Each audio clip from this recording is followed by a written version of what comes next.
Hello friends, welcome to the Exams Made Simple. So we are starting this session on important UPSC terms and this is part 1 of this. So we'll study what were the important terms this week और जो terms आपको highlight करके बताएं उसके अलावा बीच में आप ध्यान दीजिएगा important terms बीच बीच में भी आएंगे और end में इससे related MCQ भी रहेगा. So try to solve it and last में मैं आपको answers बताऊंगी तो you can cross check and you can also tell me in the comment section कि आपके कितने सही थे. Okay? तो स्टार्ट करते हैं. पहले term say that is ऑन्कोलिटिक viruses. ठीक है, तो एक्चुअली अभी एक न्यू स्टडी आई है जिसमें ये बताया गया है कि जो बॉडी की इम्यून कैपेसिटी है कैंसर के अगेंस्ट, यानी कि बॉडी जो रिकॉग्नाइज करती है और डिस्ट्रॉय करती है कैंसर सेल्स को, वो उसकी इम्यून कैपेसिटी उसको बूस्ट किया जा सकता है बाय यूजिंग ऑन्कोलिटिक वायरसेस. तो ऑन्कोलिटिक वायरसेस जो होते हैं ये ऐसे वायरस हैं जो सिलेक्टिवली टारगेट करते हैं और कैंसर सेल्स को ही किल करते हैं और नॉर्मल वालों को छोड़ देते हैं. ओके, और ना केवल किल करते हैं, ये साथ में इम्यून सिस्टम की एबिलिटी को और एनहांस करते हैं कि कैंसर सेल्स को रिकॉग्नाइज करके टर्मिनेट किया जा सके. ओके, और ये स्टडी जो चल रही है ऑन्कोलिटिक वायरोथेरेपी इसको कहते हैं, ये 1960s से चल रही है और इसमें पहले भी ट्रायल्स हो चुके हैं. अब देखो इसमें एक और टर्म है, वो है माइक्सोमा. ओके, तो अभी जो नई स्टडी हुई है उसमें खासकर इसी वायरस पे फोकस किया गया है. सो माइक्सोमा इज अ वायरस और इसमें देखा गया है कि जो टी सेल्स माइक्सोमा वायरस से इन्फेक्टेड रहते हैं तो उनसे ऐसी कैंसर सेल डेथ होती है जो पहले कभी ऑब्जर्व नहीं की गई थी. ठीक है, तो दिस इज MYXV जो लिखा हुआ है ना यहाँ पे, MYXV, this is myxoma virus only. Okay, another term, अब देखो इसमें एक और टर्म है ऑटोसिस. ऑटोसिस क्या होता है? ये सेल डिस्ट्रक्शन का ही फॉर्म होता है और ये सॉलिड ट्यूमर्स के अगेंस्ट काफ़ी यूजफुल होते हैं. यानी कि सॉलिड ट्यूमर क्या हो गए, वो जो कि ट्रीटमेंट को भी रेजिस्ट कर लेते हैं तो उनको सॉलिड ट्यूमर कहते हैं. तो ऐसे ट्यूमर्स को डिस्ट्रॉय करने का जो फॉर्म होता है उसको ऑटोसिस कहते हैं.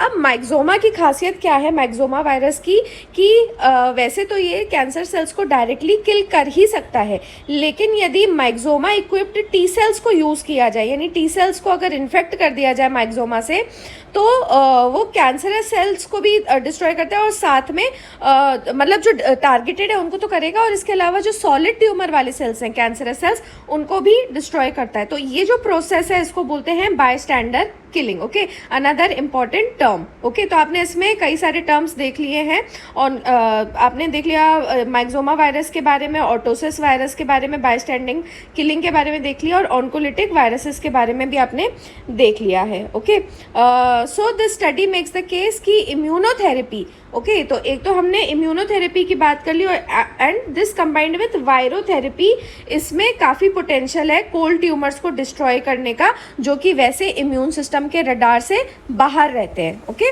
तो ये बायस्टैंडर किलिंग की वजह से ही पॉसिबल है. फाइन, तो अब MCQ देख लेते हैं.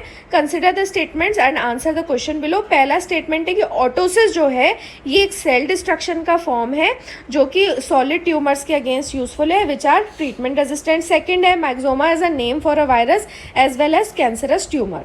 तो आपको बताना है कि which of the following statements is और are incorrect. Okay, the keyword is incorrect. तो आपके ऑप्शन हैं बोथ 1 and 2, ओनली 1, ओनली 2 या नाइदर 1 nor 2. ओके, अब नेक्स्ट टर्म है ज़ॉम्बी आइस.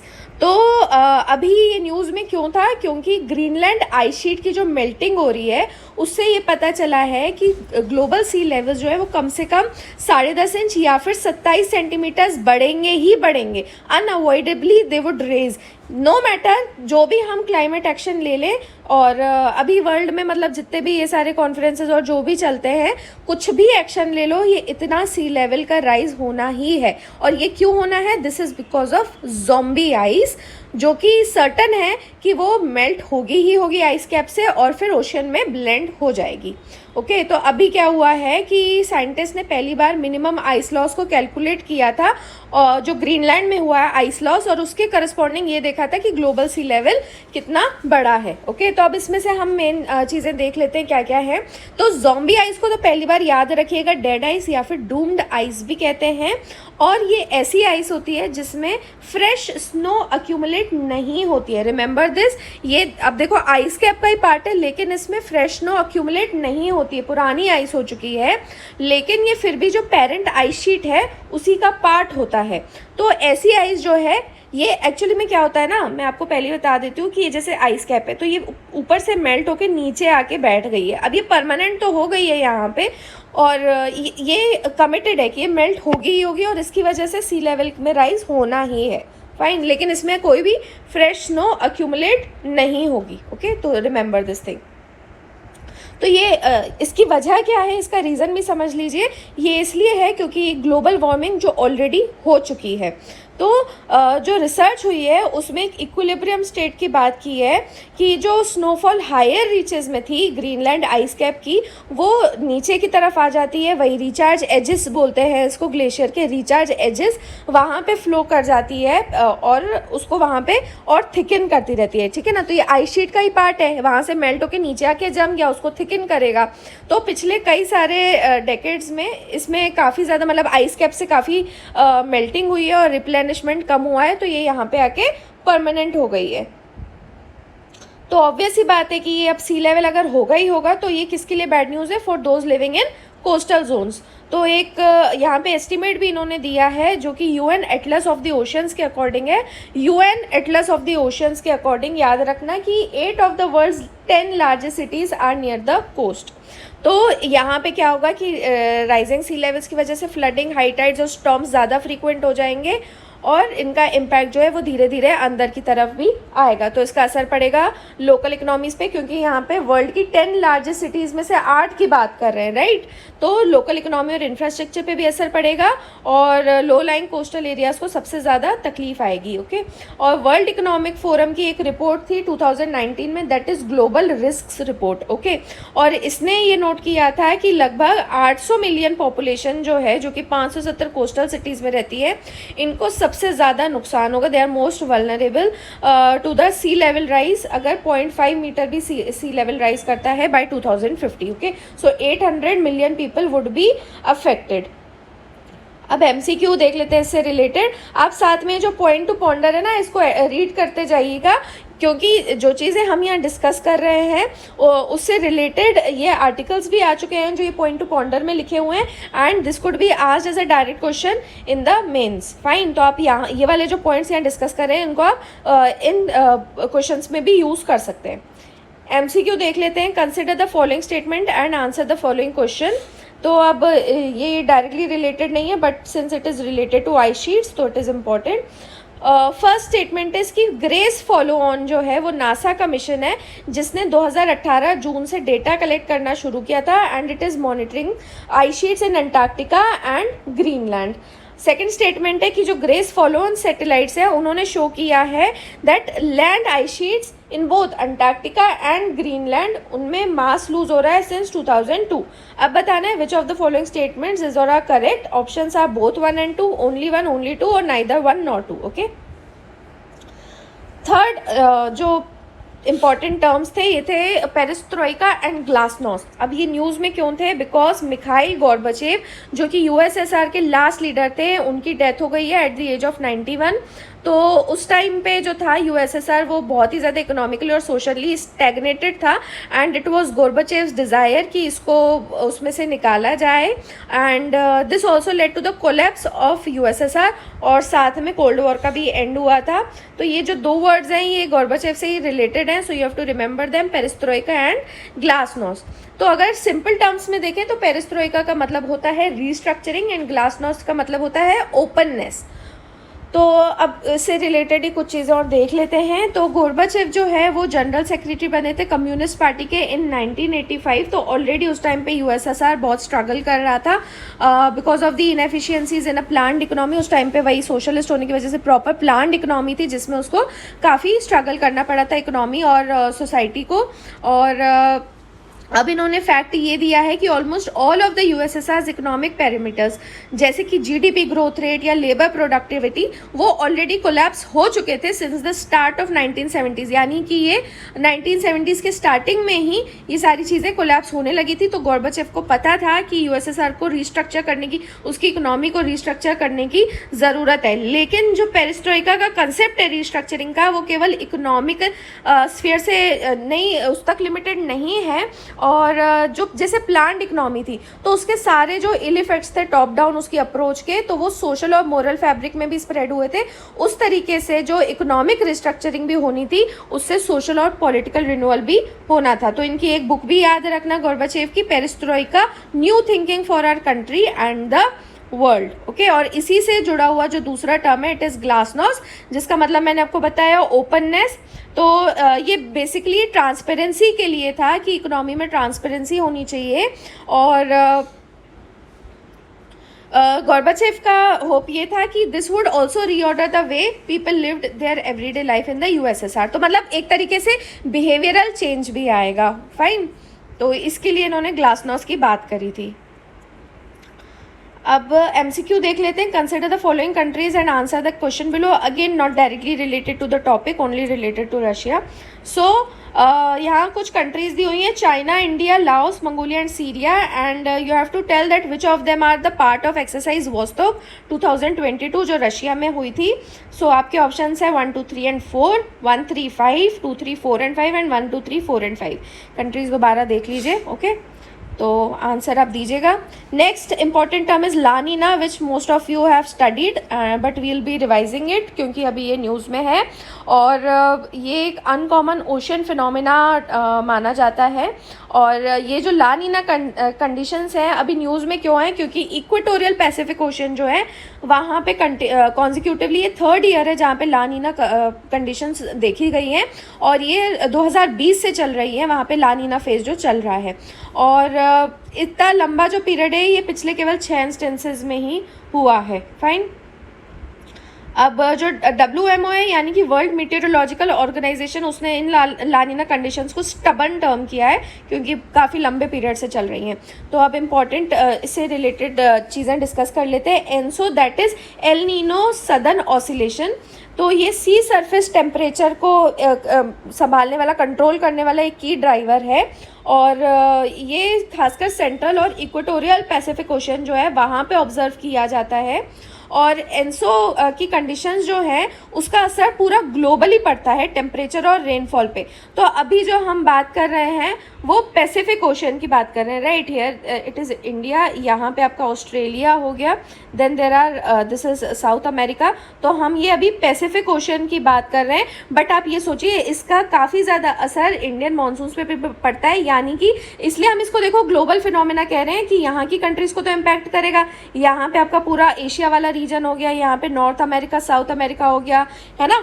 तो इसका असर जो है वो बहुत ज़्यादा ग्लोबली पड़ता है टेम्परेचर और रेनफॉल पे because of its interference with global atmospheric circulation. अब एनसो जो है इसके 3 फेजेस याद रहते हैं, आपको याद रखने हैं, El Nino, La Nina and a neutral phase. तो अब एल नीनो क्या होता है? एल नीनो तब होता है जबकि जो सी सरफेस टेम्परेचर है वो सेंट्रल और इक्वेटोरियल पैसिफिक ओशन में बहुत ज़्यादा वार्मर हो जाए देन नॉर्मल। यहाँ पे जो है बहुत ज़्यादा ये वार्म हो जाए, ये वाला पोर्शन, राइट। और ला नीना क्या होता है कि जब यहाँ पे जब यहाँ पे वार्म होगा ना, लेट मी टेल यू कि जो इंडियन ओशियन वाला साइड है ना, यहाँ पे कंपैरेटिवली टेम्परेचर जो है वो कूल रहेगा। ओके, और कूल रहने की वजह से क्या होगा कि इंडिया की जो मॉनसून बेल्ट है, जो हम प्रेशर सिस्टम पढ़ते हैं, उस पर असर पड़ेगा and there would be drought conditions in India. So that is El Nino. El Nino में फिर क्या होता है, पैसिफिक ओशन वार्म हो गया, इंडियन ओशन साइड कूल हो गया और इंडिया में जो है वो ड्राउट रहता है। उस टाइम पे हमारे यहाँ पे मॉनसून्स कम रहते हैं। एंड ला नीना में क्या होता है, when there is cooler SST यानी cooler sea surface temperature in Pacific Ocean. अब यहाँ पे कूल होगा तो कन्वर्सली यहाँ पे इंडियन ओशन में वार्म कंडीशंस रहेंगी और वार्म कंडीशंस होने की वजह से इंडिया में रेनफॉल यानी मॉनसून अच्छा रहेगा। तो इंडियन कंटेक्स्ट में देखो यहाँ बताया भी है कि जो अल नीनो ईयर्स है वहाँ पे नॉर्मल मॉनसून से कम रेनफॉल देखी गई है, एक्सट्रीम हीट देखी गई है। एंड वही है कि इसके दूसरे भी कई सारे फैक्टर्स रहते हैं but they are indirectly related to El Nino. और ला नीना ईयर्स में क्या होता है, it favours the Indian monsoon. तो इस साल का जैसे इन्होंने बताया है कि 740 mm रेनफॉल इंडिया को रिसीव हुई है, जो कि जो सीजनल एवरेज होता है इंडिया का उससे 7% ज़्यादा रही है। And then again they have mentioned the states जहाँ पे काफ़ी बारिश हुई है एंड एक्सेप्शंस भी बताए हैं, that is UP and Bihar. तो वहाँ पे कम थी. So this year the rainfall was very good. And जो MOES के फॉर्मर सेक्रेटरी हैं, he also said that it was a good sign for Indian monsoon. लेकिन इन्होंने लानीना को एबनॉर्मल टर्म किया था और यही कहा था कि ये बहुत सरप्राइजिंग है कि 3 साल से लानीना चल रहा है. तो ये इंडिया के लिए वैसे अच्छा है, बिकॉज ऑब्वियसली मानसून अच्छे हैं यानी आपका एग्रीकल्चर अच्छा होगा, प्रोडक्टिविटी अच्छी रहेगी, है ना. लेकिन ये दूसरी कंट्रीज़ के लिए अच्छा नहीं है. ओके. और क्लाइमेट चेंज जो है इसको एक फैक्टर माना गया है ऐसी अनॉमलस कंडीशंस होने का. एंड एल नीनो जो है उसको हीट वेव्स और एक्सट्रीम टेम्परेचर से भी जोड़ा जाता है. और ये चीज़ हमने रिसेंटली देखी थी इन US, चाइना एंड यूरोप. तो आपने बीच में अगर आप न्यूज़ फॉलो कर रहे थे तो आपने देखा रहा होगा कि ब्रिटेन वगैरह में कितने हाई टेम्परेचर्स इस साल गए थे और काफ़ी रिकॉर्ड्स वगैरह भी ब्रेक हुए थे, है ना. तो ये फैक्टर्स अभी क्या क्या हैं, अभी इनका कहना है कि सारे फैक्टर्स क्लियर नहीं है कि क्यों 2020 से कंटिन्यूसली ये लानीना कंडीशंस रह रही हैं. और 2020, 21, 22 में 2 बार एक्चुअली में प्रेशर डिप हो चुका है. सॉरी, SST वैल्यूज डिप हो चुकी हैं, सी सरफेस टेम्परेचर यानी वही कूलिंग कंडीशंस. तो इसको जो साइंटिस्ट हैं इसको टर्म दे रहे हैं double dip La Nina. Again a new term, please remember double dip La Nina क्या है कि 2020 से लेकर 22 तक कंटिन्यूसली 2 बार सी सरफेस टेम्परेचर ड्रॉप हो चुका है. Where? In Pacific Ocean. Please remember this. Okay. MCQ देख लेते हैं इसका. तो with reference to Indian Ocean dipole which is mention in news. ये देखो क्वेश्चन UPSC 2017 में पूछ चुका है. ओके. तो ये जो इंडियन ओशन डायपोल है इसको न्यूज़ में मेंशन किया जाता है इंडियन मानसून का फोरकास्ट करने के लिए. उसके रिगार्डिंग कौन से स्टेटमेंट सही है? पहला स्टेटमेंट है कि IOD फिनोमिना जो होता है it is characterize by difference in SST between tropical western Indian Ocean and tropical eastern Pacific Ocean. Okay. तो यहाँ पे जैसे मैंने आपको ये गंदा सा वैसे डायग्राम बनाया था, तो आपको यहाँ पे ये समझना है कि ईस्टर्न पैसिफिक और वेस्टर्न इंडियन ओशन की बात कर रहे हैं. तो सी सरफेस टेम्परेचर कहाँ का कंपेयर किया जाता है? If you have studied this तो आपको पता होगा, वरना भी आपको पता चल जाएगा जब लास्ट में आंसर बताया जाएगा. ओके. और सेकंड स्टेटमेंट है कि IOD phenomena can influence an El Nino's impact on the monsoon. तो आपको करेक्ट आंसर बताना है ऑप्शन से 1 ओनली, 2 ओनली, बोथ या neither. Next important term is Zaporizhzhia nuclear plant. तो अभी दोनों न्यूज़ जो लास्ट में है ये इससे यूक्रेन से ही रिलेटेड है. तो ग्लोबल अटेंशन रहा है जो यूक्रेन में वॉर रह रहा है और खासकर ज़ैपोरिजिया पे, जो कि एक इम्पॉर्टेंट टाउन है यूक्रेन का ही, और वहाँ पे यूरोप का सबसे बड़ा न्यूक्लियर पावर प्लांट है, लार्जेस्ट न्यूक्लियर पावर प्लांट है. और अर्ली मार्च से ये पावर स्टेशन रशियन कंट्रोल में रहा है. लेकिन इस महीने जो है इस कन्फ्लिक्ट में काफ़ी एस्केलेशन हुआ है और शेलिंग और मॉर्टर अटैक्स हुए हैं जिससे न्यूक्लियर स्टेशन के कुछ पार्ट्स डैमेज हुए हैं. And it has raise the spectre of nuclear disaster. Okay. तो अभी रशिया और यूक्रेन जो है दोनों को, मतलब दोनों के ऊपर ये एक्यूजेशन है, एक दूसरे के ऊपर ये कोशिश कर रहे हैं कि न्यूक्लियर प्लांट डैमेज होने के फॉल्स फ्लैग ऑपरेशन कर रहे हैं. फॉल्स फ्लैग ऑपरेशन क्या होते हैं? ये एक हॉस्टाइल या हार्मफुल एक्शन होता है, जैसे अटैक वगैरह होता है, उसको इस तरीके से डिज़ाइन किया जाता है ताकि वो ऐसा लगे कि किसी और ने परपिट्रेट किया है या कोई और उस चीज़ के लिए रिस्पॉन्सिबल है ना. तो यूक्रेन क्या कोशिश करेगा? रशिया का दिखाने की कि रशिया ये अटैक करे, और रशिया कोशिश करता है यूक्रेन का दिखाने की. तो these are known as false flag operations. Okay. तो अभी जो ये प्लांट है it is being operated by Ukrainian staff only. इसको ऑपरेट यूक्रेनियन स्टाफ कर रहा है, लेकिन मैंने आपको बताया कि अर्ली मार्च से रशिया के पास कंट्रोल है. So the Russian soldiers are standing guard over there. तो अब क्या हुआ है कि IAEA की टीम एक आई थी, इंटरनेशनल एटॉमिक एनर्जी एजेंसी की, और रशिया ने अग्री किया था, तो वो प्लांट का ही उसको असेस करने के लिए आई थी. अब यहाँ पे उस प्लांट के बारे में कुछ चीज़ें भी बताई हुई हैं. तो यूक्रेन में वैसे 4 न्यूक्लियर पावर स्टेशंस हैं और ज़ैपोरिजिया जो है वो सबसे बड़ा है, आपको बताया. वहाँ पे 6 रिएक्टर हैं और यहाँ से जो न्यूक्लियर एनर्जी आती है इसका देखो सिग्निफिकेंस है. तो ये करीब 5700 मेगावाट इलेक्ट्रिसिटी है. तो यूक्रेन की आधी जो पावर डिमांड है लगभग उसको ये केटर करता है. ठीक है. और ये पहली बार हुआ है कि कोई न्यूक्लियर इंस्टॉलेशन जो है वो किसी मिलिट्री कन्फ्लिक्ट में आ गया है, और वो भी जो मतलब ऐसा वर्किंग कंडीशन में है, ऐसा न्यूक्लियर इंस्टॉलेशन. तो इसलिए बहुत ही ज़्यादा ये इंपॉर्टेंट है. इससे रिलेटेड अभी क्या क्या स्टेप्स भी उठाए जा रहे हैं वो भी हम देखेंगे. राइट. और न्यूक्लियर प्लांट्स जो हैं वो एक्सटर्नल इलेक्ट्रिसिटी पे डिपेंड करते हैं कई सारी नीड्स के लिए, जैसे वाटर पंपिंग सिस्टम्स वगैरह के लिए. और अभी इसकी एक्सटर्नल इलेक्ट्रिसिटी जो है वो रुक गई थी, the supply line it was disrupted, और मतलब फाइटिंग अभी भी क्योंकि चल रही है, तो पॉसिबिलिटी है कि कुछ ज़्यादा गलत भी हो सकता है। वैसे जो मॉडर्न न्यूक्लियर रिएक्टर्स हैं उनको ऐसे बनाया जाता है ताकि वो कंसिडरेबल शॉक और इम्पैक्ट को विथस्टैंड कर सकें, और इसमें कई सारी लेयर्स होती हैं of reinforced steel and concrete, और काफ़ी एलैबोरेट फायर सिक्योरिटी सिस्टम्स भी होता है। तो ये अर्थक्वेक को भी झेल सकते हैं 8 या उससे ज़्यादा मैग्नीट्यूड के, और जैसे ही कोई मेजर नेचुरल हज़ार्ड वो सेंस करते हैं वो ऑटोमेटिकली शट डाउन हो जाते हैं। अब ये जो ज़ैपोरिजिया रिएक्टर्स हैं ये 1980s और 90s में बने हैं, इनको काफ़ी सेफ माना जाता है। तो गन फायर या शेलिंग से तो काफ़ी नुकसान नहीं होगा, लेकिन अगर पावरफुल बॉम्ब्स या फिर मिसाइल अटैक होते हैं तो फिर क्या नुकसान हो सकता है उसका अब नहीं पता है कि मतलब उसको फेस कर पाएंगे कि नहीं कर पाएंगे। और भले मतलब न्यूक्लियर का जो मेन पोर्शन है इंस्टॉलेशन का वो उस पर असर ना भी पड़े, और अगर कोई मेजर एक्सीडेंट होता है तो आसपास जो बिल्डिंग्स हैं, वाटर पूल्स हैं, स्टोरिंग के लिए यूज़ किए जाते हैं, या फिर अनयूज्ड न्यूक्लियर फ्यूल है तो उसमें काफ़ी ज़्यादा डैमेज हो सकता है। ओके, तो MCQ देख लेते हैं। Consider following statement and answer the question. First statement is nuclear plants use heat produce during nuclear fission to heat water, और सेकंड स्टेटमेंट है कि न्यूक्लियर रिएक्टर के सेंटर पे कोर होता है जिसमें यूरेनियम फ्यूल होता है। तो आपको बताना है कौन से स्टेटमेंट्स इनकरेक्ट हैं। तो आपके ऑप्शंस हैं ओनली 1, ओनली 2, बोथ या नन।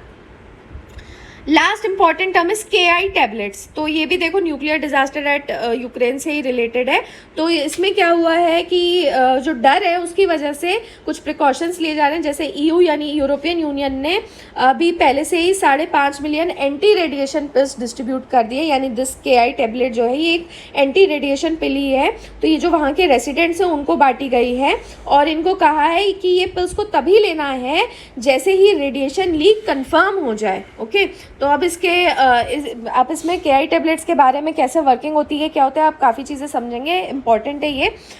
तो रेडिएशन इमरजेंसी जो होती है वो अनप्लान्ड रहती है, और इसमें रेडियो न्यूक्लियर हज़ार्ड रहता है ह्यूमंस को भी और एनवायरनमेंट को ही, और इसमें जो रेडिएशन एक्सपोजर होता है किसी रेडियो एक्टिव सोर्स से, और आपको इमिडिएटली इंटरवीन करना पड़ता है, और इसलिए एंटी रेडिएशन टेबलेट्स जो है वो उनका यूज़ किया जाता है।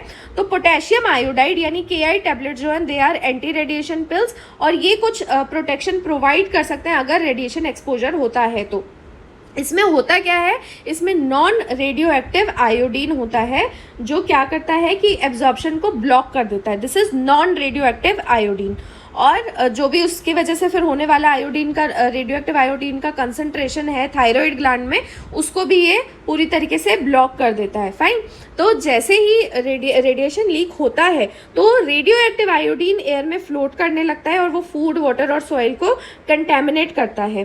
तो इसमें दो तरीके के एक्सपोजर हो सकते हैं, एक्सटर्नल या इंटरनल। एक्सटर्नल जो है वो तो आप उसको ईजिली रिमूव कर सकते हो using warm water and soap, तो नहा लिया जाके गर्म पानी से, वो तो हो एक्सटर्नल एक्सपोजर तो नहीं रहेगा। लेकिन जो ज़्यादा बड़ा रिस्क है वो है उसको इनहेल करने का, यानी इंटरनल एक्सपोजर का, जिसको इररेडिएशन भी कहते हैं। तो जब रेडियो एक्टिव आयोडीन बॉडी में एंटर करता है और थायराइड ग्लैंड में अक्यूमुलेट हो जाता है तो उससे अंदर भी आपका इंटरनल एक्सपोजर होता है। थायराइड ग्लैंड का काम क्या होता है कि वो आयोडीन का यूज़ करता है हार्मोन्स प्रोड्यूस करने के लिए, ताकि बॉडी के मेटाबॉलिज्म को रेगुलेट कर सके। तो अब उसको नहीं पता होता है ना कि भाई उसको तो आयोडीन चाहिए, तो उसको नहीं पता है कि रेडियो एक्टिव कौन सा आयोडीन है और नॉन रेडियो एक्टिव आयोडीन कौन सा है। तो पोटेशियम आयोडाइड का मैंने आपको क्या बताया, नॉन रिएक्टिव है, तो ये थायराइड ब्लॉकिंग करता है। इसमें क्या होता है कि जैसे ही आपने ये दवाई दे दी तो थायराइड ग्लैंड का जितना भी उसकी रिक्वायरमेंट है वो पूरी हो गई, तो इसके बाद वो और आयोडीन एक्सेप्ट ही नहीं कर पाएगा। तो भले अब रेडियो एक्टिव वाला आता रहे वो उसको एक्सेप्ट नहीं करेगा। तो इसको कब दिया जाता है, अ फ्यू आवर्स बिफोर या फिर सून आफ्टर रेडिएशन एक्सपोजर। तो वही होता है कि जल्दी से थायराइड जो है वो नॉन रेडियो एक्टिव आयोडीन को एब्जॉर्ब करके अपने आप को फुल कर लेता है। ओके, तो इसमें इतना ज़्यादा नॉन रिएक्टिव आयोडीन होता है कि उसके बाद और आयोडीन वो एक्सेप्ट नहीं कर सकता है फॉर द नेक्स्ट 24 आवर्स। अब इसके कुछ लिमिटेशंस भी है, वो भी देखिएगा, ठीक है। तो केवल 24 घंटे के लिए ही वो उसको स्टेबल रखता है। लेकिन और ये जो KI पिल्स हैं केवल प्रिवेंटिव है, और अगर पहले ही कोई डैमेज हो जाता है रेडिएशन से तो उसको रिवर्स नहीं कर सकते हैं। ओके, ये KI पिल्स, और मतलब यानी कि एक बार उसने रेडियो एक्टिव आयोडीन को एब्जॉर्ब कर लिया थायराइड ग्लैंड ने, तो फिर थायराइड कैंसर होने के बहुत ज़्यादा चांसेस बढ़ जाते हैं। और उसके बाद में अब तीसरी लिमिटेशन ये है कि ये 100% प्रोटेक्शन भी नहीं देते हैं। ये इस चीज़ पर डिपेंड करता है कि कितना रेडियो एक्टिव आयोडीन आपकी बॉडी में जा रहा है और कितनी तेज़ी से वो बॉडी आपकी एक्सेप्ट कर रही है उसको। ओके, तो उस पर भी डिपेंड करता है। अनदर लिमिटेशन की पिल्स जो हैं ये सबके लिए नहीं है। वैसे जो ये पिल्स हैं ये किसके लिए रिकमेंडेड है? अंडर 40 ईयर्स ऑफ एज वाले लोगों के लिए, और प्रेग्नेंट और ब्रेस्ट फीडिंग विमेन भी इनको ले सकती हैं। लेकिन वही है कि 40 से कम के लिए हो गई तो वहाँ पे ही बहुत बड़ी लिमिटेशन आ गई है ना। और फिर अगेन नेक्स्ट लिमिटेशन है इसकी, ये रेडियो एक्टिव आयोडीन से थायराइड को तो प्रोटेक्ट कर लेता है लेकिन बाकी ऑर्गन्स या ग्लैंड्स को प्रोटेक्ट नहीं कर सकता है रेडिएशन से। और इसके अलावा एक एडवाइस ये भी थी यूएस एफडीए की कि मतलब सॉल्ट वगैरह या आयोडीन सप्लीमेंट आपको लेने की ज़रूरत नहीं है, क्योंकि उसमें तो आयोडीन ही नहीं होता है कि वो थायराइड ब्लॉकिंग को ट्रिगर कर सके, ठीक है ना। तो इसमें KI टैबलेट्स के अलावा ये भी आप टर्म याद रखिएगा, थायराइड ब्लॉकिंग। ओके, तो लास्ट क्वेश्चन देख लेते हैं अब इससे रिलेटेड। तो फर्स्ट स्टेटमेंट है, आपको बताना है कौन सा स्टेटमेंट सही है। पहला स्टेटमेंट है कि KI टैबलेट्स या फिर एंटी रेडिएशन पिल्स जो हैं ये 100% प्रोटेक्शन देते हैं in cases of radiation exposure from radioactive source. Second statement है कि KI पिल्स प्रिवेंटिव होती हैं बस, और वो कोई भी डैमेज को रिवर्स नहीं कर सकती हैं done by radiation to the thyroid gland. तो कौन सा स्टेटमेंट सही है? ऑप्शन से 1 ओनली, 2 ओनली, बोथ या नन। तो आंसर्स आपने लिख लिए होंगे, मैं आपको अब बता देती हूँ। तो आंसर्स ये हैं, आप अपने क्वेश्चंस में जो भी आपने आंसर्स लिखे उसको क्रॉस चेक कर लीजिए, then you can tell me in the comment section कि आपके कितने आंसर्स सही थे। Okay, so that is all from this video. I hope आपको अच्छा लगा। सो please like and share the video and thanks for watching friends. Have a nice day.